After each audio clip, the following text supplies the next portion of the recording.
ஒரு வெற்றிகரமான தயாரிப்பை உருவாக்குறது எப்படி? நாம் ஒரு ப்ராடக்டை உருவாக்கணும் அப்படின்னா அது மக்களுக்கு பிடிக்கணும், அது விருப்பப்பட்டு மக்கள் வாங்கணும்.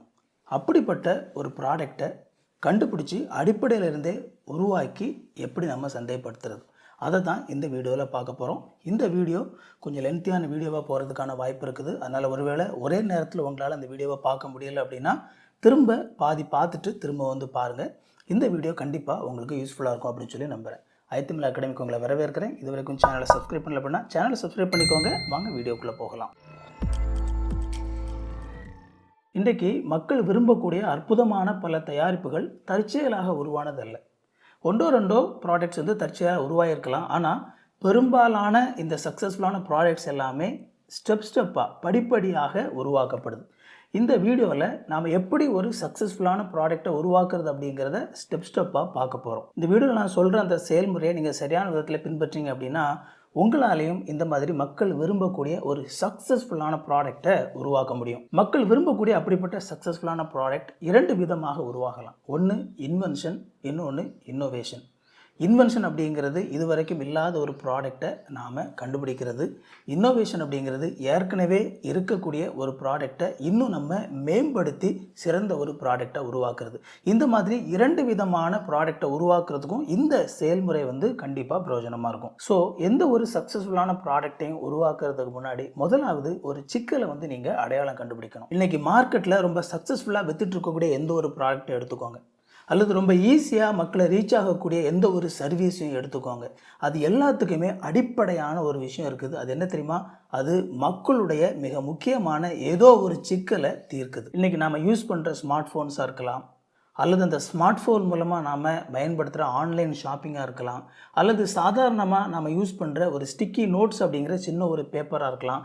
இது எல்லாமே ஏதோ ஒரு விதத்தில் மக்களுடைய ஏதோ ஒரு சிக்கலை தீர்க்கக்கூடிய விஷயமா இருக்குது. சிக்கலை தீர்க்கிறது அப்படின்னா வேறு ஒன்றுமே இல்லை, ஏதோ ஒரு விதத்தில் அவைகள் நம்முடைய வாழ்க்கையை எளிமையாக்குது. நம்ம செய்யக்கூடிய ஒரு விஷயத்தை இன்னும் கொஞ்சம் ஈஸியாக செய்கிறதுக்கு அது நமக்கு ஹெல்ப் பண்ணுது. இப்போ நீங்கள் இந்த ஸ்க்ரீனில் ஒரு சில சிம்பிளான ப்ராடக்ட்ஸை பார்க்கலாம். உலகம் முழுக்க சக்ஸஸ்ஃபுல்லாக வித்துட்டு இருக்கக்கூடிய மிக எளிமையான ஒரு சில ப்ராடக்ட்ஸ் இது எல்லாமே.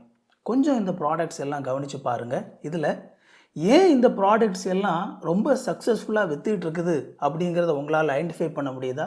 இந்த ப்ராடக்ட்ஸ் என்ன விதமான சிக்கலை மக்களுக்கு தீர்க்குது அப்படிங்கிறத உங்களால் ஐடென்டிஃபை பண்ண முடியுதா? ஸோ அதனால தான் சொல்கிறேன், எந்த ஒரு சக்ஸஸ்ஃபுல்லான ப்ராடக்டுடைய அடிப்படையுமே மக்களுடைய ஒரு சிக்கலை சக்ஸஸ்ஃபுல்லாக தீர்க்கிறது தான். இந்த ப்ராடக்டில் இந்த ஸ்டிக்கி நோட்ஸ் அப்படிங்கிற ஒரு விஷயம் காட்டியிருக்கிறீங்களே, அதில் ஒரு இன்ட்ரெஸ்டிங்கான ஸ்டோரி இருக்குது. இதை கண்டுபிடிச்சவர் ஸ்பென்சர் அப்படிங்கிறவர். இந்த ஸ்பென்சர் அப்படிங்கிறவர் ஆக்சுவலாக ஒரு ஆல்டர்னேட்டிவாக நல்ல ஒரு க்ளூ ஒன்று கண்டுபிடிக்கணும் அப்படிங்கிறதுக்காக முயற்சி பண்ணி ஒரு க்ளூவை கண்டுபிடிச்சிட்டு இருந்தார். அந்த மாதிரி அவர் வந்து ஒரு க்ளூவை கண்டுபிடிக்கிறதுக்கு ட்ரை பண்ணும்போது கடைசியாக என்னாச்சு அப்படின்னா, அவர் உண்டாக்குன அந்த க்ளூ சரியான விதத்தில் ஒட்டலை. அதாவது அதற்கு வந்து ஒரு ஸ்ட்ராங்கான ஒட்டும் தன்மை இல்லை. ரொம்ப ஈஸியாகவே அந்த க்ளூ வந்து என்ன ஆயிடுச்சு அப்படின்னா, அவங்க எந்த பொருளில் ஒட்டுறாங்களோ அதுலேருந்து ஈஸியாக வந்துடுச்சு. அவர் வந்து ரொம்ப ஃப்ரஸ்ட்ரேட் ஆகிட்டார். என்னடா இது இவ்வளோ கஷ்டப்பட்டு நம்ம இதை கண்டுபிடிச்சிருக்கிறோம், இது சரியாக ஒட்ட மாட்டேங்குது அப்படின்னு சொல்லி அதை அப்படியே போட்டுட்டார். ரொம்ப நாளைக்கு அப்புறம் அவருக்கு ஒரு சயின்டிஸ்ட் நண்பர் ஒருத்தர் இருந்தார். அவர் பேர் ஆர்த்தர். அவர் வந்து ஒரு இசைக்கலைஞராகவும் இருந்தார். அவர் வந்து பியானோவில் அந்த நோட்ஸ் எல்லாம் பார்த்து அவர் வந்து பியானோவில் வந்து ப்ளே பண்ணுவார். அப்போது அவர் வந்து அந்த பியானோவில் ப்ளே பண்ணுறதுக்காக ஒரு சில நோட்ஸை வந்து அதில் ஒட்டி வைப்பார். அப்படி ஒட்டி வச்சுட்டு அதை எடுக்கும்போது பார்த்தீங்க அப்படின்னா அந்த பேஸ்ட் வந்து ரொம்ப ஸ்ட்ராங்காக அந்த பியானோவில் அந்த பேப்பர்ஸ் எல்லாம் ஒட்டி அதை கிளிக்கிறத பார்த்தார். திடீர்னு அவருக்கு ஒரு ஞாபகம், நம்முடைய நண்பர் வந்து ஸ்பென்சர் ஒரு க்ளூ ஒன்று கண்டுபிடிச்சார், அது சரியாக வந்து ஒட்டியும் ஒட்டாமலும் இருக்குதே, அப்போ அதை வந்து இதுக்கு பயன்படுத்தினா என்ன அப்படிங்கிற ஒரு ஐடியா தோணிச்சு. இவங்க ரெண்டு பேரும் சேர்ந்து அந்த க்ளூவை இன்னும் கொஞ்சம் மேம்படுத்தி இந்த ஸ்டிக்கி நோட்ஸ் அப்படிங்கிற ஒரு கான்செப்டை கண்டுபிடிச்சாங்க. இதில் இந்த க்ளூ வந்து தடவப்பட்டிருக்கும், நம்ம வந்து எந்த ஒரு இடத்துல ஒட்டினாலும் அது ஒட்டிக்கும். ஆனால் அதே நேரத்தில் நம்ம அதை ரிமூவ் பண்ணும்போது ரொம்ப ஈஸியாக ரிமூவ் ஆயிரும். இந்த மாதிரி தான் இந்த ஸ்டிக்கி நோட்ஸ் அப்படிங்கிற அற்புதமான ப்ராடக்ட் பிறந்தது. இன்றைக்கி உலகம் முழுக்க விற்கப்படக்கூடிய ரொம்ப சக்ஸஸ்ஃபுல்லான ஒரு ப்ராடக்டில் இதுவும் ஒன்று. அதுக்கு காரணம் என்னன்னு சொல்லி பார்த்தீங்க அப்படின்னா, ஒருவேளை ஒரு தோல்வி அடைந்த ஒரு இன்வென்ஷன் தான் தொடக்கத்தில், ஆனால் அதை வந்து எப்படி ரீயூஸ் பண்ண முடியும் அப்படின்னு சொல்லி ரொம்ப சக்ஸஸ்ஃபுல்லாக மக்களுக்கு சரியான விதத்தில் ஒரு சிக்கலை தீர்த்தனால தான் இந்த ஸ்டிக்கி நோட்ஸ் ரொம்ப சக்ஸஸ்ஃபுல்லான ஒரு ப்ராடக்டை வெற்றி அடைஞ்சது. ஸோ நீங்கள் ஒரு ப்ராடக்டை தயாரிக்கணும்னு நினச்சிங்க அப்படின்னா நீங்கள் ஆரம்பிக்க வேண்டிய இடம் எந்த விதமான சிக்கல்களை மக்கள் சந்திக்கிறார்கள் அப்படிங்கிறத ஐடென்டிஃபை பண்ணுறது தான். ஸோ உங்களுடைய வாழ்க்கையில் எந்த மாதிரியான சிக்கல்களை நீங்கள் சந்திக்கிறீங்க அப்படிங்கிறத முதலாவது கண்டுபிடிங்க. இந்த சிக்கல் அப்படிங்கிறது மக்கள் சந்திக்கிற ஒரு சாதாரண சின்ன பிரச்சனையாக இருக்கலாம், அல்லது வலி நிறைந்த ஒரு பெரிய பிரச்சனையாக இருக்கலாம். எதுவாக இருந்தாலும் எந்த விதமான சிக்கல்களை உங்களால் ஐடென்டிஃபை பண்ண முடியுதோ அது எல்லாவற்றையும் எழுதி நீங்கள் ஒரு நோட்ஸாக வச்சுக்கோங்க. ரொம்ப முக்கியமான ஒரு விஷயம் என்ன அப்படின்னா, நம்மளால் எப்படி புதுசாக ஒரு சிக்கலை கண்டுபிடிக்க முடியும் அப்படின்னு சொல்லி நினைக்கவே கூடாது. காரணம் என்ன அப்படின்னா, you are an unique being. அதாவது நீங்கள் ஒரு தனித்துவமான ஒரு நபர். உங்களை மாதிரி இந்த உலகத்தில் இன்னொரு நபர் கிடையாது. உங்களை போல சிந்திக்கக்கூடிய, உங்களுடைய கண்ணோட்டத்தை விட இன்னொரு நபர் கிடையவே கிடையாது. அப்போ இந்த உலகத்தில் ஒரு சில பிரச்சனைகளை உங்களால் மட்டும்தான் ஐடென்டிஃபை பண்ண முடியும் அப்படிங்கிறத நீங்கள் புரிஞ்சுக்கோங்க. அதனால தான் சொல்கிறேன், என்னென்ன விதமான சிக்கல்களை நீங்கள் பார்க்குறீங்க அப்படிங்கிறத கவனமாக எழுதி நீங்கள் வச்சுக்கோங்க. இரண்டாவதாக, நீங்கள் இந்த சிக்கல்களை கண்டுபிடிச்சி வச்சுருக்கீங்கல்ல, இதில் எந்த ஒரு விஷயத்தை பயனாளர்களுக்கு தீர்க்க போகிறீங்க அப்படின்னு சொல்லி யோசிங்க. அப்போது அடுத்ததாக நீங்கள் செய்ய வேண்டியது என்ன அப்படின்னா, நீங்கள் இந்த சிக்கலை ஒரு குறிப்பிட்ட ஆட்களுக்கு நீங்கள் தீர்க்க போகிறீங்க இல்லையா, அவங்க தான் அதனுடைய பயனாளர்கள் இருக்காங்க இல்லையா, அவங்க எப்படிப்பட்டவங்களாக இருக்கிறாங்க, அவங்களுடைய சூழல் என்ன, அவங்களுடைய நிலை என்ன அப்படிங்கிறத ஆராய்ச்சி பண்ணுறது. உங்களுடைய தயாரிப்பு யாருக்கானது அப்படிங்கிறத நீங்கள் மிகச்சரியாக டிஃபைன் பண்ணலை அப்படின்னா உங்களால் ஒரு சக்ஸஸ்ஃபுல்லான ப்ராடக்டை உருவாக்க முடியாது. டாக்டர் கர்சன்பாய் பட்டேல் குஜராத்தை சேர்ந்த ஒரு பெரிய தொழிலதிபர். இப்படி சொன்னால் உங்களுக்கு ஏதாவது ஞாபகம் வருமா? வராது. ஆனால் வாஷிங் பவுடர் நிர்மா அப்படின்னு நான் சொன்னேன் அப்படின்னா, ஓ அவரா அப்படின்னு சொல்லி இமீடியட்டாக நீங்கள் ஐடென்டிஃபை பண்ணுவீங்க. அவர் பார்த்தீங்கன்னா ஒரு கெமிஸ்டாக இருந்தார், அதாவது ஒரு வேதியியலாளராக இருந்தார். அவர் அது சார்ந்த ஒரு மத்திய அரசாங்க வேலையிலும் இருந்தார். அவர் என்ன செஞ்சார் அப்படின்னா, அவருக்கு தெரிந்த விதத்தில் ஒரு சோப்பு பவுடரை தயாரித்து லோக்கலில் விற்க ஆரம்பித்தார். நிர்மா அப்படின்னு சொல்லி அதற்கு அவர் பேர் வச்சு அந்த சோப்பு பவுடரை விற்றுக்கிட்டு இருந்தார். அந்த நேரத்தில் ஹிந்துஸ்தான் யூனிலிவர் லிமிட்டுடைய சர்ஃப் பவுடர் 13 ரூபாய்க்கு விற்றுக்கிட்டு இருந்துச்சு. ஆனால் இவர் 3 ரூபாய்க்கு அதே அளவு பவுடரை விற்றுக்கிட்டு இருந்தார்.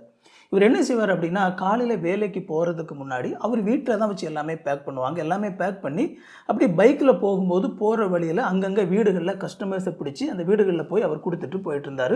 ஒவ்வொரு நாளும் 10லேருந்து 15 பாக்கெட் வரைக்கும் பர்சனலாக அவர் விற்பார். இப்படி இவர் பர்சனலாக அவருடைய கஸ்டமர்ஸை சந்தித்து அவர் இந்த பொருளை விற்கும்போது ஒரு மிக முக்கியமான ஒரு சிக்கலை கண்டுபிடிச்சார். என்ன அப்படின்னா, நம்ம தாய்மார்களுக்கு ஒரு பெரிய ஒரு மனக்குறை இருந்தது. அது என்னென்னா, பல வீடுகளில் ஹார்ட் வாட்டர், அதாவது உப்பு தண்ணி தான் இருந்துச்சு. அந்த உப்பு தண்ணியில் இந்த சோப்பு வாட்டரை போட்டு அவங்க துவைக்கும் போது அது சரியான நுரை வரலை, கம்மியான நுரை தான் வந்தது. ஆற்று தண்ணி மாதிரியான நல்ல தண்ணியில் துவைச்சிங்கன்னா பொதுவாக சோப்பில் நிறைய நுரை வரும், ஹார்ட் வாட்டரில் குறைவாக தான் நுரை வரும். இந்த பிரச்சனையை பார்த்துட்டு அவர் தன்னுடைய ஃபார்முலாவை கொஞ்சம் மாடிஃபை பண்ணார். எப்படி தெரியுமா?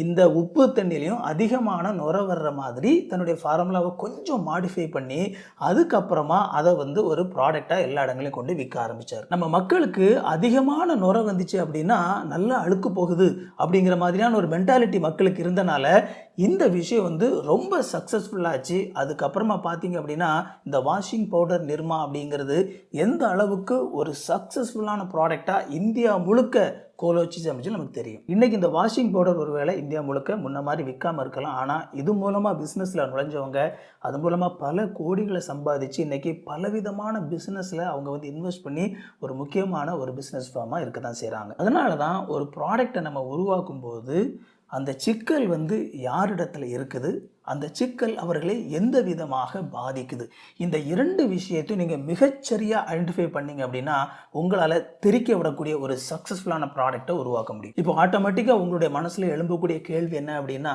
அப்போ நான் எப்படி என்னுடைய கஸ்டமர்ஸை ஆராய்ச்சி பண்ணுறது, எப்படி என்னுடைய பயனர்களை அவங்களுக்கு என்ன பிரச்சனை இருக்குது அப்படிங்கிறத அல்லது அவங்களுக்கு என்ன தேவை இருக்குது அப்படிங்கிறத எப்படி கண்டுபிடிக்கிறது, அதைத்தான் அடுத்தடுத்தால் வரக்கூடிய விஷயங்களில் பார்க்க போகிறோம். இந்த வீடியோ எடுக்கிறதுக்கு நான் எவ்வளோ கஷ்டப்பட்டிருப்பேன் அப்படிங்கிறத நீங்கள் உணர்ந்தீங்க அப்படின்னா இப்போ சேனலை சப்ஸ்கிரைப் பண்ணிக்கோங்க. நம்ம கண்டினியூ பண்ணலாம். முதலாவது கருத்து கணிப்புகள். அதாவது கருத்து கணிப்பு அப்படிங்கிறது என்ன அப்படின்னா, ஒரு கொஸ்டினர், பல கேள்விகள், உங்களுடைய ப்ராடக்ட் சார்ந்த பலவிதமான கேள்விகளை உருவாக்கி அந்த கேள்விகளை எப்படிப்பட்ட பயனர்களை நீங்கள் சந்திக்க போகிறீங்க அப்படிங்கிற நபர்களை சந்தித்து அவங்களிடத்துலேருந்து நீங்கள் என்ன செய்யலாம் அப்படின்னா இந்த கேள்விகளை கேட்டு அதற்கான பதிலை பெறலாம். பொதுவாக இந்த விதத்தில் நாம் அதிகமான நபர்கள், அதாவது மேக்சிமமான நபர்களிடத்தில் இந்த மாதிரியான கொஸ்டினரை பயன்படுத்தி நம்ம அவங்களிடத்தில் பதில்களை கேட்டு அவங்க என்ன பதில் சொல்கிறாங்க அப்படிங்கிறத நம்ம பத்திரமா பார்த்து அதை முதலாவது அனலைஸ் பண்ணிக்கணும். அப்படி கருத்து கணிப்பு நடத்தும் போதே தொடர்ந்து இது சம்மந்தமாக உங்களை நாங்கள் வந்து தொடர்பு கொள்ளலாமா அப்படிங்கிற ஒரு விஷயத்தை நீங்கள் அந்த கேள்வியை கேட்டு அவங்க வந்து அதற்கு விருப்பம் தெரிவித்தாங்க அப்படின்னா அவங்களுடைய தொடர்பு எண்ணையோ அவங்களை எப்படி தொடர்பு கொள்ளணும் அப்படிங்கிற ஒரு முறையையோ நீங்கள் அவங்கள இடத்துல வாங்கி கொள்ளணும். நீங்கள் வந்து 1000 பேர்கிட்ட இந்த மாதிரி ஒரு கொஸ்டினர் கொடுத்து நீங்கள் தகவல் சேகரிச்சிருந்தீங்க அப்படின்னா அதில் ஒரு 50லேருந்து 100 பேர் வரைக்கும் ஓகே நீங்கள் திரும்பவும் என்னை தொடர்பு கொள்ளணும்னா தொடர்பு கொள்ளலாம் அப்படின்னு சொல்லி விருப்பம் தெரிவிச்சிருப்பாங்க. அப்படிப்பட்ட நபர்களிடந்து நீங்கள் திரும்ப தேர்ந்தெடுத்து அவங்களிடத்துல நீங்கள் வந்து நேர்காணல் நடத்தலாம். அதாவது அவங்கள வந்து அழைத்து அவங்களிடத்துல திரும்பவும் உங்களுடைய ப்ராடக்ட் பற்றி இன்னும் பலவிதமான கேள்விகளை கேட்டு என்ன மாதிரி அவங்களுக்கு வந்து அது பயனுள்ளதாக இருக்கும் அப்படின்னு சொல்லி நீங்கள் திரும்பவும் அப்படிப்பட்ட நபர்களிடத்துல இன்னும் அதிகமான ஒரு நீங்கள் கேள்விகளை கேட்டு அவங்களிடத்துல பதிலை பெற்றுக்கொள்ளணும். இந்த மாதிரி நீங்கள் கூப்பிட்டு பேசுகிறீங்கள அதில் ஒரு சிலர் ரொம்பவே ஆர்வம் உள்ளவங்களாக இருப்பாங்க. அப்படிப்பட்ட நபர்களை கொஞ்சம் பேர் தான் அதில் வந்து உங்களுக்கு இருப்பாங்க. ஒரு 1000 பேரிடத்துல நீங்கள் வந்து கொஸ்டினர் கொடுக்குறீங்க அப்படின்னா ஒரு 100 பேரை நீங்கள் திரும்ப சந்திக்கலாம். அதுலேருந்து ஒரு 10 பேராவது உங்களுக்கு வந்து ரொம்ப ஆர்வமுள்ள நபர்கள் இருப்பாங்க. அப்படிப்பட்ட நபர்களை ஒரு முக்கியமான ஆர்வ குழுவாக நீங்கள் அவங்கள உருவாக்கி அவங்கள திரும்ப வரவழைத்து திரும்ப அவங்களுக்குள்ளே வந்து அவங்க ஒரு குரூப் டிஸ்கஷன் மாதிரியோ அல்லது அந்த மாதிரி உட்கார்ந்து அவங்களிடத்துல இன்னும் ஆழமாக அவங்கள இது சம்பந்தமாக பேச வைக்கலாம். இந்த இடத்துல இப்படிப்பட்ட சூழ்நிலையில் நீங்கள் வந்து அவங்களுக்கு கொஞ்சம் பணம் கொடுத்தா கூட பரவாயில்ல. ஏன்னா அவங்க வந்து அவங்க வேலையெல்லாம் விட்டுட்டு வராங்க இல்லையா. ஸோ அப்படிப்பட்ட அந்த நிலையில் இவங்க வந்து ரொம்ப முக்கியமான ஆட்கள். ஏன்னா அவங்க தான் உங்களுடைய ப்ராடக்ட் வந்து என்ன செய்கிறாங்க அப்படின்னா டிஃபைன் பண்ணுறதுக்கு உங்களுக்கு உதவி செய்கிறாங்க. அதனால் இவங்களை வந்து உட்கார வச்சு அவங்கள பேச வச்சு இன்னும் ஆழமாக அவங்க என்னென்ன விஷயங்கள் விரும்புகிறாங்க அப்படிங்கிறதையும் நீங்கள் டேட்டா கலெக்ட் பண்ணிக்கணும். ஸோ முடிந்த வரைக்கும் உங்களுடைய ப்ராடக்ட்டுக்கு தேவையான டீட்டெயில்ஸை கலெக்ட் பண்ணுறதுக்கு இந்த முறைகளை நீங்கள் பயன்படுத்தலாம். இதெல்லாம் நேரடியான முறை.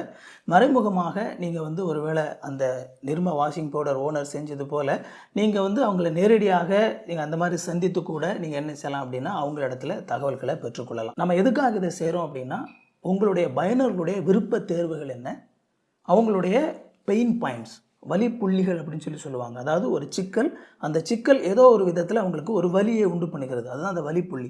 அது என்ன அப்படிங்கிறத நாம் ரொம்ப அக்யூரேட்டாக ஐடென்டிஃபை பண்ணுறதுக்காக நாம் இதெல்லாம் செய்கிறோம். இப்போது நீங்கள் வந்து ஒரு சரியான சிக்கலை கண்டுபிடிச்சிட்டீங்க. அடுத்ததாக மூன்றாவது நீங்கள் செய்ய வேண்டியது ஒரு மிகச்சரியான ஒரு தீர்வை இப்போ நீங்கள் வந்து உருவாக்குறதுக்கு முயற்சி பண்ணணும். இதுதான் அடுத்த படி. இதில் நம்ம முதலாவது ஒரு தீர்வை மட்டும் உருவாக்க போகிறதில்ல, இந்த சிக்கலுக்கு என்ன விதமான பாசிபிளான தீர்வுகள்லாம் இருக்க முடியும் அப்படின்னு சொல்லி இதில் வந்து நீங்கள் பல தீர்வுகளை யோசிக்கணும். ஓகேவா? இந்த நேரத்தில் தான் உங்களுடைய படைப்பாற்றலுக்கு வேலை வருது. ஏன்னா இதில் தான் நீங்கள் தீர்வை நோக்கி முன்னேற போகிறீங்க.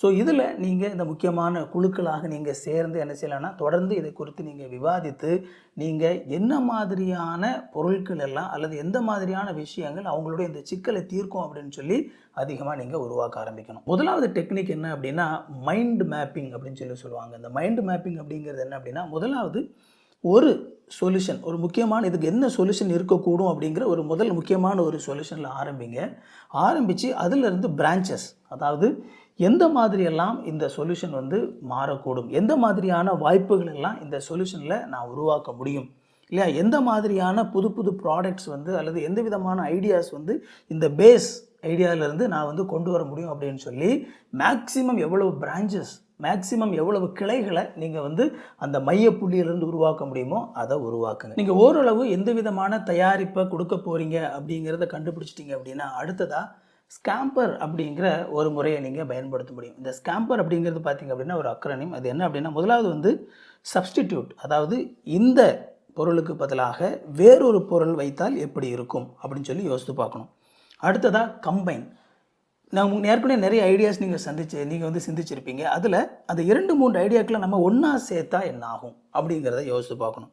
மூணாவது வந்து அடாப்ட் அப்படிங்கிறது புதுசாக ஒரு விஷயத்தை வந்து நாம் உள்ளே கொண்டு வருது. ஒரு புதிதாக ஒரு விஷயத்தை நம்ம இந்த இடத்துல அடாப்ட் பண்ணால் எப்படி இருக்கும் அப்படிங்கிறத யோசிக்கணும். மாடிஃபை அப்படிங்கிறது நம்மளுடைய ஏற்கனவே நாம் செய்து வைத்திருக்கிற அந்த நிலையிலிருந்து மாற்றத்தை ஏற்படுத்துவது. ஸோ இந்த விதமான மாற்றத்தை ஏற்படுத்தினால் அது எந்த விதமாக செயல்படும் அப்படின்னு சொல்லி யோசிக்கிறது. Put into another use.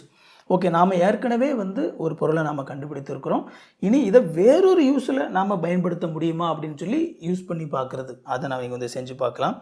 Eliminate, உங்களுடைய அந்த மைய ஐடியாவிலேருந்து ஒரு சில விஷயங்களை இது வேண்டாம் அப்படின்னு சொல்லி எலிமினேட் பண்ணி பாருங்கள். ரிவர்ஸ் பண்ணி பாருங்கள். ஓகேவா? நீங்கள் ஒரு ஒரு ஒரு மெத்தட் வந்து நீங்கள் கண்டுபிடிச்சிருப்பீங்க. அந்த மெத்தடை வேறு விதத்தில் அதை அப்படியே ரிவர்ஸில் செஞ்சால் எப்படி இருக்கும்?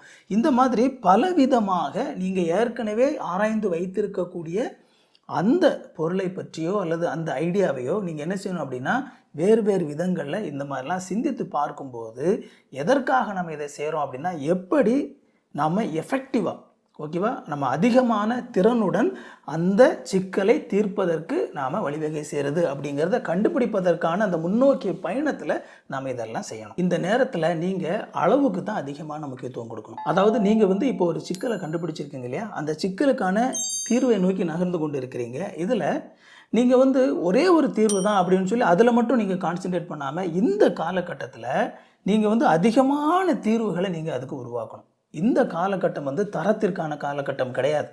நாம் இப்போ வந்து நாம் அதை வந்து என்ன செய்யலை, தரப்படுத்தலை. நாம் முதலாவது மேக்ஸிமம் நம்மளால் எவ்வளவு சொல்யூஷன்ஸ் கண்டுபிடிக்க முடியும் அப்படிங்கிறத பலவிதமான சொல்யூஷன்ஸை நீங்கள் அதிகமாக கண்டுபிடிக்கணும்.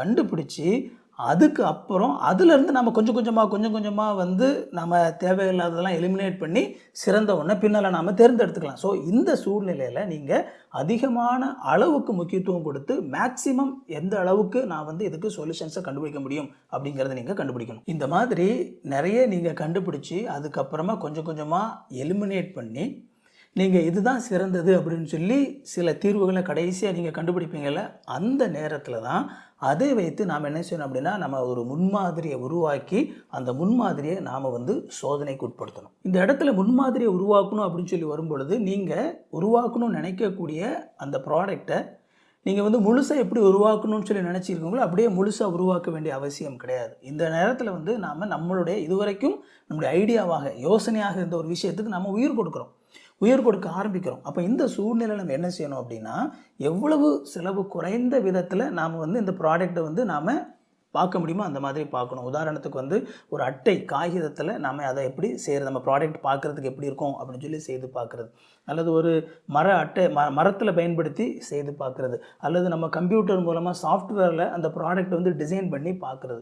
ஸோ இந்த மாதிரி வந்து தான் தொடக்கத்தில் நம்ம என்ன செய்யணும் அப்படின்னா, நம்முடைய ப்ராடக்ட்டை செய்து பார்க்கணும். இன்றைக்கி மார்க்கெட்டில் வந்து நிறைய காரெல்லாம் நம்ம பார்க்குறோம் இல்லையா. இந்த கார் எல்லாமே வந்து ஒரு முக்கியமான ஒரு கட்டத்துக்கு வரும் பொழுது அந்த டிசைனை வந்து என்ன செய்வாங்க அப்படின்னா, களிமண்ணில் உருவாக்கி பார்ப்பாங்க. சின்னதாக அந்த களிமண்ணில் அந்த டிசைன் எக்ஸாக்டாக பெருசாக அந்த கார் இருந்தால் எப்படி இருக்குமோ அதே மாதிரி அதை களிமண்ணில் வந்து அதை சின்னதாக அழகாக உருவாக்கியிருப்பாங்க. அதை செய்கிறதுக்குன்னே ஆர்டிஸ்ட்லாம் இருக்கிறாங்க. ஒரு சில கம்பெனிஸ் முழு சைஸு கூட என்ன செய்வாங்க அப்படின்னா களிமண்ணில் உருவாக்கி பார்ப்பாங்க. இந்த மாதிரி அதை களிமண்ணில் முதலாவது உருவாக்கி பார்த்து அது எக்ஸாக்டாக அது உருவாக்கினா எப்படி இருக்குமோ அதே மாதிரி உருவாக்கி அது பார்க்குறதுக்கு எப்படி இருக்குது அப்படிங்கிற அந்த அப்பீலை பார்ப்பாங்க. அதை பார்த்துட்டு அதுக்கப்புறமா என்ன செய்வாங்க அப்படின்னா ஒரு சில சேஞ்சஸை வந்து அதில் ஏற்படுத்துவாங்க. ஸோ இந்த மாதிரி நீங்கள் முதல்ல வந்து ஒரு காரை டிசைன் பண்ணிட்டோம் அப்படிங்கிறதுக்காக உடனே அடுத்த கட்டம் நம்ம ப்ரொடக்ஷனுக்கு போக வேண்டிய அவசியம் இல்லை. அதை வந்து எவ்வளவு சிம்பிளான குறைவான விலையில் அது பார்க்குறதுக்கு எப்படி இருக்கும் அந்த மாதிரியான விஷயங்கள் அதை கண்டுபிடிக்கிறதுக்கு நான் எப்படி இதை வந்து குறைவான செலவில் பண்ணுறது அப்படிங்கிறத நீங்கள் கண்டுபிடிச்சி அதை நீங்கள் உருவாக்கி பார்க்கணும். ஒரு முறை அந்த முன்மாதிரியை உருவாக்குனதுக்கப்புறமா சாத்தியமான பயனர்கள் அல்லது பாசிபிள் கஸ்டமர்ஸ் அவங்களுக்கு முன்னால் இதை வந்து முக்கியமான அந்த ஆட்கள் நீங்கள் ஏற்கனவே வந்து ஒரு குழுவை உருவாக்கி வச்சுருக்கீங்க இல்லையா, அவங்ககிட்ட நீங்கள் வந்து முதலாவது அதை கொடுத்து இது எப்படி இருக்குது அப்படிங்கிறது அவங்க இடத்துல அவுட்புட் கேட்கணும். கலோனல் சாண்டர்ஸ் இந்த பேரை சொன்னால் உங்களுக்கு ஏதாவது புரியுதா? புரியாது. ஆனால் KFC அப்படின்னு சொல்லி நான் சொன்னேன் அப்படின்னா ஓ அவரா அப்படின்னு சொல்லி இமீடியட்டாக உங்களுக்கு புரியும். அவர் வந்து ஒரு ரிட்டையர்டான வயசில் ஒரு 65 வயசில் பார்த்தீங்க அப்படின்னா இன்றைக்கி உலகம் முழுக்க மிக பிரபலமாக இருக்கக்கூடிய இந்த KFC அப்படிங்கிற ஒரு குறிப்பிட்ட விதமாக அந்த சிக்கனை வந்து வறுக்கக்கூடிய அந்த விதத்தை கண்டுபிடிச்சார். அவர் வந்து இந்த விஷயத்தை கண்டுபிடிச்சிட்டு போய் ஹோட்டல்ஸில் கொடுத்த உடனே யாருமே வாங்கலை. அவர் வந்து பார்த்தீங்க அப்படின்னா இதை பல இடங்களில் கொண்டு போய் அவர் வந்து அதை செஞ்சு காட்டினார். அமெரிக்கா முழுக்க பல இடங்களுக்கு அவர் ட்ராவல் பண்ணியிருக்கிறார். அந்த செய்யக்கூடிய அந்த குக்கர் அந்த எக்யூப்மெண்ட்லாம் தூக்கிக்கிட்டு அந்த 65 வயசில் அவர் அமெரிக்கா முழுக்க பலவிதமான ஹோட்டல்கள் இன்வெஸ்டர்ஸ் முன்னாடி போய் இதை செஞ்சு காட்டி அது பண்ணியிருக்கிறார். கிட்டத்தட்ட 1000 முறைக்கும் மேலே அவர் வந்து நோ அப்படிங்கிற வார்த்தையை கேட்டிருப்பார். 1000 முறைக்கு மேலே அவர் ரிஜெக்ட் பண்ணியிருப்பாங்க அப்படின்னு சொல்லி வாசிக்கிறோம். ஆனால் அவர் வந்து முயற்சியை தளர்விடவே இல்லை. ஒவ்வொரு முறை அவர் வந்து அந்த நோவை கேட்கும்போதும் எதனால் வந்து அவங்க நோன்னு சொல்லி சொல்கிறாங்க அப்படிங்கிற விஷயத்தை தெரிஞ்சுக்கிட்டு கொஞ்சம் கொஞ்சமாக தன்னுடைய அந்த ப்ராடக்டை அவர் இம்ப்ரூவ் பண்ணிக்கிட்டே வந்தார். ஒரு காலகட்டம் வந்தப்போ ஃப்ரான்ச்சைஸ் அப்படிங்கிற அந்த மாடல் மூலமாக இந்த KFC அப்படிங்கிறது உலகம் முழுக்க மிக பிரபலமான ஒரு ப்ராடக்டாக மாறிச்சு. KFC அப்படிங்கிறது சாப்பிடலாமா சாப்பிடக்கூடாதா அப்படிங்கிறது ஒரு பக்கம் இருந்தாலும், KFC அப்படிங்கிற அந்த சிக்கன் வந்து ஒரு சக்ஸஸ்ஃபுல்லான ப்ராடக்ட் அப்படிங்கிறதுல நம்ம யாருக்குமே எந்த மாற்று கருத்துமே இருக்க முடியாது.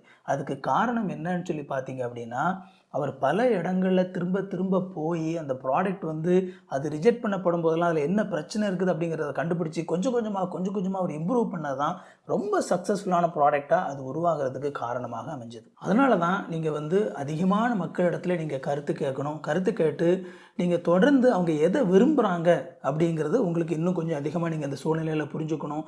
இந்த சூழ்நிலையில் இன்னும் நான் எப்படி என்னோடய ப்ராடக்டை இன்னும் கொஞ்சம் மேம்படுத்த முடியும் அப்படிங்கிறத யோசிக்கணும். இது ரொம்ப சக்ஸஸ்ஃபுல்லாக உங்களுடைய ப்ராடக்டை மக்களுக்கு பிடிச்ச மாதிரி லான்ச் பண்ணுறதுக்கு உங்களுக்கு உதவி செய்யும். 5வதா, இது வரைக்கும் நீங்கள் ப்ராடக்ட்டை வந்து நீங்கள் ஃபைனலைஸ் பண்ணிட்டீங்க. இனி வந்து நீங்கள் அதை வந்து சந்தைப்படுத்த ஆரம்பிக்கலாம். அதனால் இந்த ப்ராடக்ட் வந்து அதோட முடிஞ்சு போச்சா அப்படின்னா கண்டிப்பாக இல்லை. இந்த ப்ராசஸ் அப்படிங்கிறது தொடர வேண்டிய ஒரு ப்ராசஸ். அதனால் நீங்கள் திரும்பவும் செழுமைப்படுத்தி முதல்ல இருந்து இன்னும் எப்படி இம்ப்ரூவ் பண்ணுறது அப்படிங்கிறத யோசித்துக்கிட்டே இருக்கணும். ஸோ இந்த புதுமைப்படுத்தல் அப்படிங்கிறது ஒரு முறை செய்து முடிக்கக்கூடிய ஒரு செயல் கிடையாது. உங்களுக்கு நீங்கள் இந்த ப்ராடக்டை சந்தைக்கு கொண்டு போகும்போது அதுக்கப்புறமும் உங்களுக்கு நிறைய இன்புட்ஸ் கிடச்சிக்கிட்டே இருக்கும். அந்த அடிப்படையில் இன்னும் அதிகமாக எப்படி நான் என்னுடைய இந்த ப்ராடக்டை மேம்படுத்துவது அப்படிங்கிற அந்த ப்ராசஸை நீங்கள் தொடர்ந்து கொண்டே இருக்கணும். இன்றைக்கி வந்து ஸ்டீவ் ஜாப்ஸ் ஐஃபோன் அப்படின்னு சொல்லி சொன்ன உடனே எந்த அளவுக்கு ஐஃபோன் அவங்க வந்து அந்த கம்பெனி அவங்க தரத்துக்கு முக்கியத்துவம் கொடுப்பாங்க. ஆப்பிள் அப்படிங்கிற கம்பெனி தரத்துக்கு எந்த அளவுக்கு அதிகமான முக்கியத்துவம் கொடுப்பாங்க அப்படின்னு சொல்லி நமக்கு தெரியும். அதுக்கு காரணம் என்ன அப்படின்னு சொல்லி பார்த்தீங்க அப்படின்னா, ஸ்டீவ் ஜாப்ஸ் அப்படின்னு சொல்லி அந்த கம்பெனியை ஆரம்பித்தவர் அந்த தரத்துக்கு வந்து அவர் மெட்டிகுலஸ் அப்படிங்கிற ஒரு வார்த்தை பயன்படுத்துவாங்க. அந்த தரத்துலேருந்து எந்த விஷயத்துலையும் வந்து நான் என்ன செய்ய மாட்டேன், பின்வாங்கவே மாட்டேன். எனக்கு என்ன தரம் வேணுமோ அது கண்டிப்பாக வேணும், அதுலேருந்து நான் மாறவே மாட்டேன்னு சொல்லி அந்த அளவுக்கு உறுதியாக வந்து அந்த தரத்துக்கு அவங்க அந்த முக்கியத்துவம் கொடுக்கறனால தான் இன்றைக்கி வந்து ரொம்ப சக்ஸஸ்ஃபுல்லான ப்ராடக்டாக ஆப்பிள் ப்ராடக்ட்ஸ் வந்து இன்றைக்கி மக்கள் இடத்துல போயிட்டுருக்குது. ஒவ்வொரு சின்ன சின்ன விஷயத்துலையும் அதிகமான அளவு ஈடுபாடு கொண்டு அதை எப்படி இன்னும் அதிகமாக மேம்படுத்துவது அப்படிங்கிற விஷயத்தில் இந்த ஆப்பிள் கம்பெனி வந்து ரொம்ப அதிகமாகவே மெனக்கெடுவாங்க. முக்கியமாக ஸ்டீவ் ஜாப்ஸ் அவர் வந்து இந்த ஐபாட் அப்படிங்கிற ஒரு விஷயத்தை வந்து கொண்டு வந்தார். ஐபாட் இன்றைக்கி நம்ம யூஸ் பண்ணுறோம் இல்லையா, இந்த பார்த்துட்டு இருக்கீங்களா, இது இல்லை ஐபாட்னு சொல்லி மியூசிக் கேட்குறதுக்காகன்னு சொல்லி அதில் வந்து பார்த்தீங்க அப்படின்னா ஒரு வீல் ஒன்று நடுவில் முன்னாடி பழைய அந்த ஐபாடில் வச்சுருப்பாங்க. அந்த வீல் அப்படிங்கிறது கம்ப்ளீட்டாக ஒரு புதுதான ஒரு இன்வென்ஷன். அது வந்து பார்த்திங்க அப்படின்னா அந்த டச் கண்ட்ரோலோட அந்த வீல் அப்படிங்கிற ஒரு விஷயம் வந்து கண்டுபிடிக்கப்பட்டு அந்த ஐபாடில் வந்து மியூசிக் கேட்கக்கூடிய அந்த டிவைஸ் வந்து கொண்டு வரப்பட்டப்போ அது மிகப்பெரிய ஒரு வெற்றிகரமான ஒரு ப்ராடக்டாக மாறிச்சு. இந்த ஐபாட் அப்படிங்கிற அந்த ப்ராடக்ட்டை பற்றியே ஒரு முழு வீடியோ பேசலாம். அந்த அளவுக்கு ரொம்ப சக்ஸஸ்ஃபுல்லாக பல எலமெண்ட்ஸை ஒன்றா சேர்த்து அதை வந்து ஒரு லாபகரமான ப்ராடக்டாக வந்து ஸ்டீவ் ஜாப்ஸ் மாற்றினார். அதுக்கு காரணம் என்ன அப்படின்னா, எக்ஸாக்டாக மக்களுக்கு இசை கேட்பதில் அவங்க எதை விரும்புகிறாங்க அப்படிங்கிறத அவர் கண்டுபிடிச்சது தான். நீங்கள் எப்போவுமே நினைவில் வைத்திருக்க வேண்டிய ரொம்ப முக்கியமான ஒரு விஷயம் என்ன அப்படின்னா, நீங்கள் ஒவ்வொரு முறை சரியான விதத்தில் உங்களுடைய அந்த பொருளை நீங்கள் இம்ப்ரூவ் பண்ணும்போதும் அது இன்னும் அதிகமாக வந்து உங்களை சக்ஸஸை நோக்கி அழைச்சிட்டு போகுது அப்படிங்கிறது தான். ஸோ ஒரு சக்ஸஸ்ஃபுல்லான ப்ராடக்டை உருவாக்குறதுக்கான 5 முக்கியமான படிநிலைகளை சுருக்கமாக பார்க்கலாம். ஒரு சிக்கலை அடையாளம் கண்டுபிடிங்க, உங்களுடைய பயனாளர்கள் யார் அப்படிங்கிறத சரியான விதத்தில் ஆராய்ச்சி பண்ணுங்கள், ஆக்கப்பூர்வமான தீர்வுகளை உருவாக்குங்க, முன்மாதிரியை உருவாக்கி சோதனை செய்யுங்க, சுத்திகரித்து மீண்டும் தொடங்குங்க. இந்த ப்ராசஸை நீங்கள் செய்கிறதன் மூலமாக ஒரு வெற்றிகரமான ஒரு தயாரிப்பை உருவாக்குவதற்கான வாய்ப்புகளை நீங்கள் பல மடங்கு அதிகரிக்கலாம். இப்போது இது உங்களுடைய முறை. இன்றைக்கே ஆராய்ச்சியை தொடங்குங்க. வெற்றி உங்களுக்கு கை கட்டுற தூரத்தில் தான் இருக்குது. உங்களுடைய வணிகம் வெற்றி அடைய என்னுடைய மனமார்ந்த வாழ்த்துக்கள். இந்த வீடியோ கண்டிப்பாக உங்களுக்கு ரொம்ப யூஸ்ஃபுல்லாக இருந்திருக்கும் அப்படின்னு சொல்லி நம்புகிறேன். இதில் எந்த பகுதி உங்களுக்கு ரொம்ப பயனுள்ளதாக இருந்தது அப்படிங்கிறத கமெண்ட்டில் போடுங்க. நீங்கள் ஏற்கனவே ஒரு சக்ஸஸ்ஃபுல்லான ப்ராடக்ட்டை உருவாக்கிங்க அப்படின்னா எப்படி அதை நீங்கள் உருவாக்கியிருக்கீங்க அப்படிங்கிறத கமெண்ட்டில் போட்டாலும் இதை பார்க்குற பல நபர்களுக்கு அது பயனுள்ளதாக இருக்கும். வீடியோ பிடிச்சிருந்தா வீடியோ லைக் பண்ணிக்கோங்க. இது வரைக்கும் சேனலை சப்ஸ்கிரைப் பண்ணல அப்படின்னா சேனலை சப்ஸ்கிரைப் பண்ணிக்கோங்க. உங்களுக்கு நோட்டிஃபிகேஷன் நினச்சிங்க அப்படின்னா அந்த பெல் பட்டனை கிளிக் பண்ணிக்கோங்க. இன்னொரு சூப்பரான வீடியோவில் சந்திப்போம் friends. Thank you. God bless you.